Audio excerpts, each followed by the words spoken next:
Breaking news చూస్తున్నాము. తెలంగాణ రాష్ట్రంలో ఓట్ల లెక్కింపు ప్రక్రియ అయితే ప్రారంభమైంది.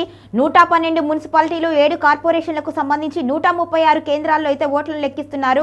ఇప్పటి వరకు పోస్టల్ బ్యాలెట్లకు సంబంధించిన లెక్కింపు ఉంటుంది. ఆ తర్వాత అయితే ఇక ఓట్ల లెక్కింపు అనేది జరుగుతూ ఉంటుంది. మధ్యాహ్నం వరకు కూడా మున్సిపల్ ఎన్నికలు, సాయంత్రంలోగా కార్పొరేషన్కి సంబంధించిన రిజల్ట్స్ వచ్చే అవకాశం ఉన్నట్టుగా తెలుస్తుంది. ఇక ఇదే అంశంపై మరింత సమాచారాన్ని మా ప్రతినిధి రాము అందిస్తారు. రాము, చెప్పండి, ఓట్ల లెక్కింపు ప్రక్రియ ఏ విధంగా సాగుతుంది? కాంగ్రెస్ కు ఏ మున్సిపాలిటీల్లో హవా ఉంటుంది?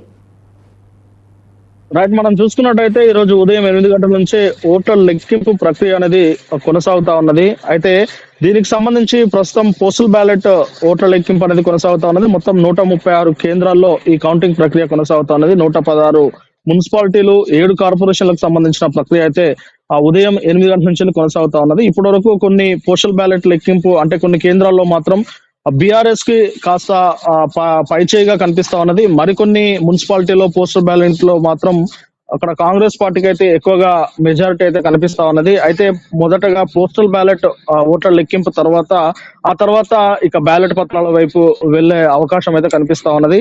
ఈ మేరకు చూసుకున్నట్టయితే మనకు ముందుగా ఎగ్జిట్ పోల్స్ అన్ని మనం చూసాము. చాలా క్లియర్ గా కరీంనగర్, నిజామాబాద్ ఈ ఏరియాలో బీజేపీకి కాస్త లీడ్ వచ్చే అవకాశం ఉంటుంది. కరీంనగర్, నిజామాబాద్, ఆదిలాబాద్ ఈ ఏరియాల్లో బీజేపీ అయితే ఆధిక్యం సాధించే అవకాశం కనిపిస్తా ఉన్నదని అన్ని ఎగ్జిట్ పోల్స్ చూసాము. ప్రస్తుతం ఉన్న అంచనాల ప్రకారం కూడా అదే కనిపిస్తా ఉన్నది. అలాగే మనకు ఉమ్మడి వరంగల్, ఉమ్మడి ఖమ్మం, అలాగే ఉమ్మడి నల్గొండ ఈ జిల్లాల్లో మాత్రం కాంగ్రెస్ పార్టీదే హవా కొనసాగించే అవకాశం అయితే కనిపిస్తా ఉన్నది. ఇక మిగతా ఏదైతే మనకు మహబూబ్ నగర్ కావచ్చు, లేదంటే సిరిసిల్ల, జగిత్యాల, గజ్వేల్ ఈ ప్రాంతాల్లో మాత్రం బీఆర్ఎస్ ది కాస్త పైచే కనిపించే అవకాశం అయితే ఇప్పటి వరకు కనిపిస్తా ఉన్నది. ఈ పోస్టల్ బ్యాలెట్ లో సైతం అవే ఫలితాలు అయితే మనకు వెలువడతా ఉన్నాయి. సిద్దిపేట, గజ్వేల్, సిరిసిల్ల ఈ ప్రాంతాల్లో బీఆర్ఎస్ పార్టీ ఆధిక్యంలో ఉన్నట్టు కనిపిస్తా ఉన్నది.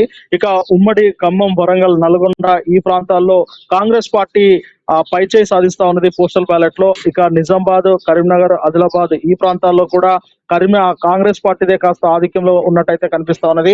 ఇప్పటి వరకు మనకు అందుతున్న సమాచారం ప్రకారం 29 అంటే ఇక్కడ ఏదైతే ఆదిలాబాద్ కార్పొరేషన్ లో ఉన్నదో అక్కడ 29 వార్డులలో కాంగ్రెస్ ముందంజలో ఉన్నట్టయితే మనకి ఇప్పుడు సమాచారం అందుతా ఉన్నది.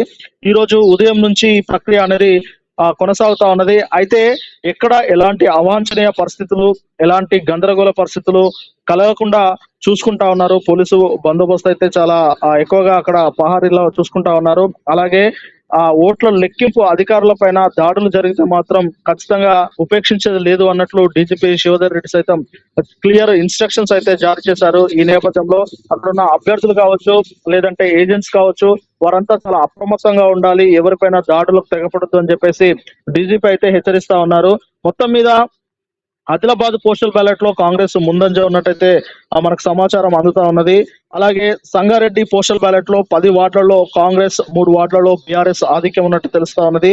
ఇక ఇదే మాదిరిగా చూసుకున్నట్టయితే ఖమ్మం, మధిర మున్సిపాలిటీలో పోస్టల్ బ్యాలెట్ లో కాంగ్రెస్ ఆధిక్యంలో ఉన్నట్టు సమాచారం అందుతా ఉన్నది. అదే మాదిరిగా 29 వార్డులలో కాంగ్రెస్ ముందంజలో ఉన్నట్టు తెలుస్తా ఉన్నది ఖమ్మం జిల్లాలో. అలాగే మొత్తానికి మనకు అందుతున్న సమాచారం మాత్రం చాలా క్లియర్ గా కాంగ్రెస్ పార్టీనే ముందంజలో ఉన్నట్టయితే కనిపిస్తా ఉన్నది ఇప్పటి వరకు. అయితే మరి మొదటి రిజల్ట్ ఎప్పుడు వస్తుందనే దానిపైన ఉత్కంఠ అయితే నెలకొన్నది.